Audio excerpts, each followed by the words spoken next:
Item ಯಾವುದೇ ಇರಲಿ try ಮಾಡಿ ಆಚಿ ಚಿಕನ್ ಮಸಾಲಾ. ಯಾದಗಿರಿಯಲ್ಲಿ ಬತ್ತಿ ಹೋದಂತ ಭೀಮಾ ನದಿ ಹಲವು ಹಳ್ಳಿಗಳಿಗೆ ಭರ ಕಳೆದ ವರ್ಷ ಕೂಡ ಜೂನ್ನಲ್ಲಿ ಮಳೆಯಿಂದ ಉಕ್ಕಿ ಹರಿದಿತ್ತು ಭೀಮಾ ನದಿ. ಆದ್ರೆ ಹೋದ ವರ್ಷ ನೋಡಿ ಪ್ರವಾಹ ಇದ್ದಂತ ಪರಿಸ್ಥಿತಿ, ಆದ್ರೆ ಈ ವರ್ಷ ಅನಾವೃಷ್ಟಿ ಬರಗಾಲದ ಪರಿಸ್ಥಿತಿ ಎದುರಾಗ್ತಾ ಇದೆ. ಹೋದ ವರ್ಷ ಬೇಡ ಬೇಡ ಅಂದ್ರೂ ಭೀಮಾ ನದಿ ಉಕ್ತಾ ಇತ್ತು, ಆದ್ರೀಗ ಭೀಮಾ ನದಿ ಬಣ ಬಣ ಅಂತಿದೆ.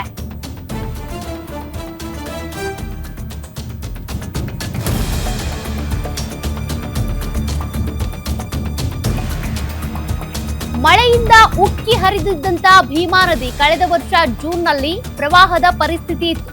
ಯಾದಗಿರಿಗೂ ಜೀವನಾಡಿ ಈ ಭೀಮಾ ನದಿ, ಆದ್ರೆ ಈ ಬಾರಿ ಬರದ ಭೀತಿ ಕಾಡ್ತಾ ಇದೆ.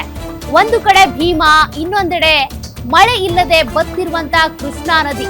ಕೃಷ್ಣಾ ಹಾಗೂ ಭೀಮಾ ನದಿ ಬತ್ತಿ ಹೋದ ಹಿನ್ನೆಲೆ ಅನ್ನದಾತರಿಗೆ ಸಂಕಷ್ಟ ಎದುರಾಗಿದೆ.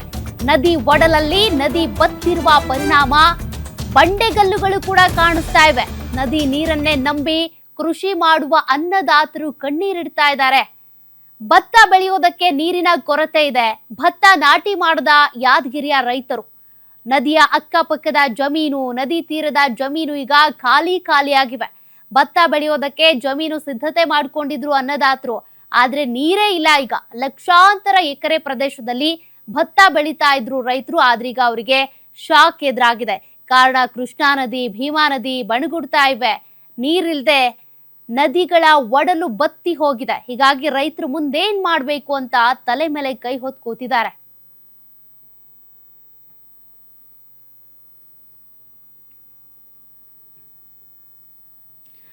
ಮತ್ತಷ್ಟು ಡೀಟೇಲ್ಸ್ ಕೊಡ್ತಾರೆ ನಮ್ಮ ಪ್ರತಿನಿಧಿ ನಾಗಪ್ಪ ಮಾಲಿ ಪಾಟೀಲ್. ನಾಗಪ್ಪ, ಈ ಪರಿಸ್ಥಿತಿಯನ್ನ ನೋಡ್ತಾ ಇದ್ರೆ ಎಂತವ್ರಿಗೂ ಬೇಜಾರಾಗುತ್ತೆ. ಕಾರಣ ಇಡೀ ದೇಶಕ್ಕೆ ಅನ್ನ ನೀಡುವಂತ ರೈತರ ಪರಿಸ್ಥಿತಿ ಸಂಕಷ್ಟದಲ್ಲಿದೆ.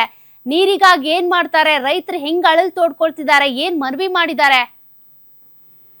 ಓಕೆ, ಯಾದಗಿರಿ ಜಿಲ್ಲೆ ಜೀವನಾಡಿಗಳಂತ ಕೃಷ್ಣಾ ಹಾಗೂ ಭೀಮಾ ನದಿ ಒಡಲು ಈಗಲೇ ಮಹಾರಾಷ್ಟ್ರದಲ್ಲಿ, ಅದೇ ರೀತಿಗೆ ರಾಜ್ಯದಲ್ಲಿ ಕೂಡ ಮಳೆ ಕೊರತೆ ಆದ ಪರಿಣಾಮವಾಗಿ ಏನು ಎರಡು ಜೀವನದಿಗಳು ಭೀಮಾ ಹಾಗೂ ಕೃಷ್ಣಾ ನದಿ ಒಡಲು ಸಂಪೂರ್ಣವಾಗಿ ಬತ್ತಿ ಹೋಗಿದ್ದೇವೆ. ಆದ್ರೆ ಕಳೆದ ವರ್ಷ ಹೋಲಿಕೆ ಮಾಡಿದ್ರೆ ಕಳೆದ ವರ್ಷ ಭೀಮಾ ನದಿ ಅದೇ ರೀತಿಯಾಗಿ ಕೃಷ್ಣಾ ನದಿ ಒಡಲಿನಲ್ಲಿ ಹೆಚ್ಚಿನ ಮಳೆ ಬಂದ ಪರಿಣಾಮವಾಗಿ ಕೃಷ್ಣಾ ಹಾಗೂ ಭೀಮಾ ನದಿ ಅಚ್ಚುಕಟ್ಟು ಪ್ರದೇಶದಲ್ಲಿ ಹೆಚ್ಚು ಮಳೆ ಬಂದ ಪರಿಣಾಮವಾಗಿ ಭೀಮಾ ಹಾಗೂ ಕೃಷ್ಣಾ ನದಿ ಇಲ್ಲಿ ಕೂಡ ಪ್ರವಾಹ ಉಂಟಾಗಿತ್ತು. ಇದರಿಂದ ರೈತರಿಗೆ ಬೆಳೆ ಹಾನಿ ಕಳೆದ ವರ್ಷ ಭೀಮಾ ಮತ್ತು ಕೃಷ್ಣಾ ನದಿ ಪ್ರವಾಹದಿಂದ ಬೆಳೆ ಕೂಡ ಹಾನಿಯಾಗಿತ್ತು. ಈ ಅವಧಿಯಲ್ಲಿ ಕಳೆದ ವರ್ಷ ಕೃಷ್ಣಾ ಹಾಗೂ ಭೀಮಾ ನದಿ ಒಡಲಲ್ಲಿ ಪ್ರವಾಹ ಉಂಟಾಗಿತ್ತು. ಆದ್ರೆ ಈಗ ನೋಡಿದ್ರೆ ಕೃಷ್ಣಾ ಹಾಗೂ ಭೀಮಾ ನದಿ ಒಡಲು ಸಂಪೂರ್ಣವಾಗಿ ಬರಿದಾಗಿದ್ದಾವೆ. ಈಗಲೇ ಕೃಷ್ಣಾ ನದಿ ನೀರನ್ನೇ ನಂಬಿ, ನಾರಾಯಣಪುರ ಜಲಾಶಯದ ನೀರನ್ನೇ ನಂಬಿ ಕೃಷಿ ಮಾಡುವಂತ ರೈತರಿಗೆ ಈಗ ಬರಸಿಡಿಲು ಬಡಿದಂತಾಗಿದೆ. ಅದೇ ರೀತಿಯಾಗಿ ಭೀಮಾ ನದಿ ಅಕ್ಕಪಕ್ಕದಲ್ಲಿ ಜಮೀನು ಹೊಂದಿರುವಂತಹ ರೈತರು ಕೂಡ ಭತ್ತ ಬೆಳೆ, ಅದೇ ರೀತಿಯಾಗಿ ಇನ್ನಿತರ ಹತ್ತಿ ಬೆಳೆ ಬೆಳೆದಂತ ಪರಿಸ್ಥಿತಿ ಆಗಿದೆ. ಹೀಗಾಗಿ ರೈತರು ಏನು ಪ್ರಮುಖವಾಗಿ ಏನು ಆಗ್ರಹ ಮಾಡ್ತಾ ಇದ್ದಾರೆ,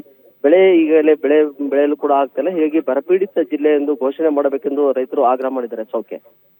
ಓಕೆ, ಥ್ಯಾಂಕ್ ಯು ನಾಗಪ್ಪ ಡೀಟೇಲ್ಸ್ಗೆ.